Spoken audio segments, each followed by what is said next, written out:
So what's up, guys? King Nappy here. I want to come at you guys with a little quick review on The Division. So I purchased this one.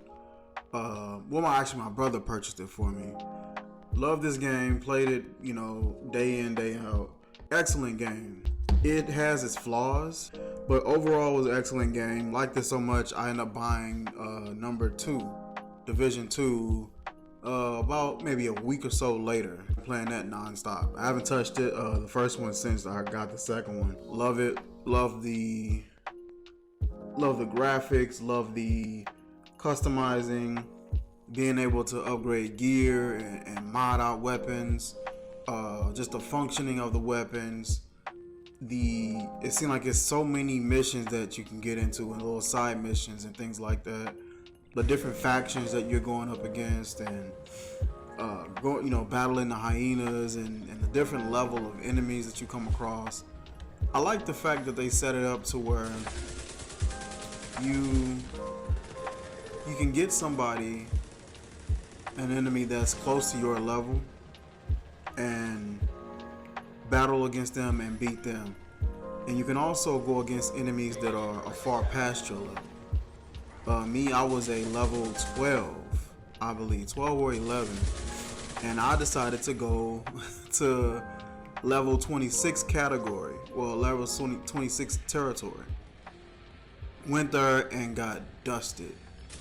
And the dude slide. I don't know, I kind of liked it. I like the fact that there's an area where, there are some guys that are a little bit overpowered for you.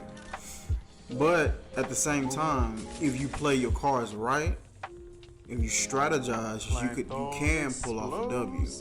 And it's not like an automatic thing where their level is higher, you can't beat them. I like the fact that if you have, get a team together, assemble a team that betters your odds beating this particular set of enemies. I like the fact that the enemies their leveling is pretty well balanced. Strong work, brother. They're not just dumb NPCs that you can just really pick off, especially if they're at a higher level. Their tactics are a little smarter. They're constantly flanking you, constantly looking to go around you, rushing you with guys with melee weapons that you have to tend to them. Then they got a guy far off throwing, sniping at you a little bit. You got some guys trying to flank you with some submachine guns. Guys throwing grenades at you. Like, they're just smarter. They're fighting nearly the same way you would fight them.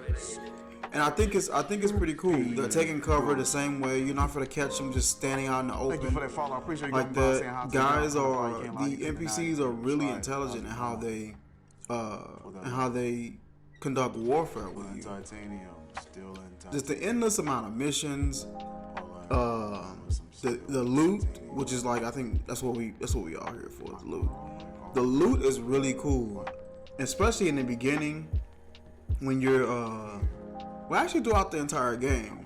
When you're not doing a mission, it tends to be way more loot just around.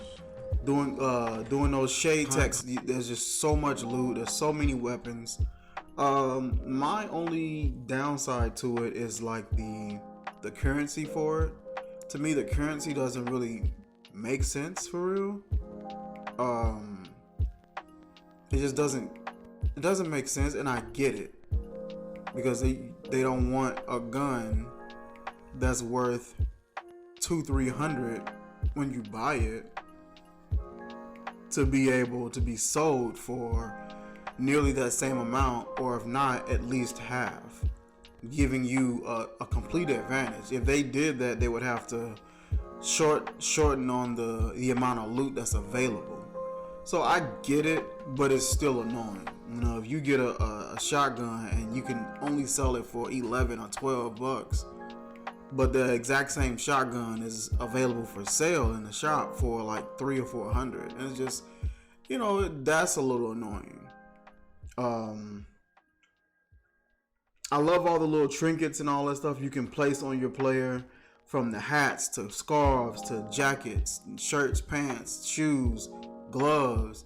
I like that the gear has certain attributes that if you pair it up in threes, you get you get like nice little boosts and attributes. You get a nice boost in either weapon damage to elites, which is clutch for me. That's what you're dealing with most of the time. All the other guys you can get rid of, but those elites, they the ones who pose the biggest problem.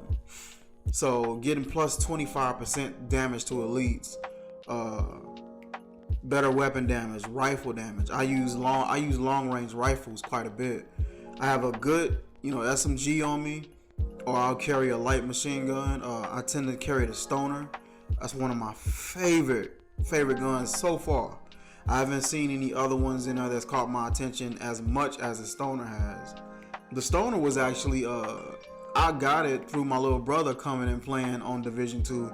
He really liked this game, and he was just playing it nonstop, and he really got into this game pretty heavy within that short amount of time.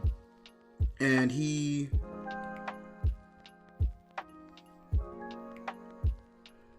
ended up getting me that Stoner, and yeah, that was pretty cool that he got that for me. I was super stoked, and I've been using it ever since. This video is going to be really quick. It's an excellent game, and I'm going to do another thorough review on it, just kind of going over like some of the missions, maybe some of the Dark Zone things if I get involved in that, group playing with other players, just my overall complete take on it. But right now, I've been loving it. That's the end of the video here. This is a quick review. I will catch you guys later. If you guys like the content, like, comment, subscribe, and I will catch you guys next time. Peace.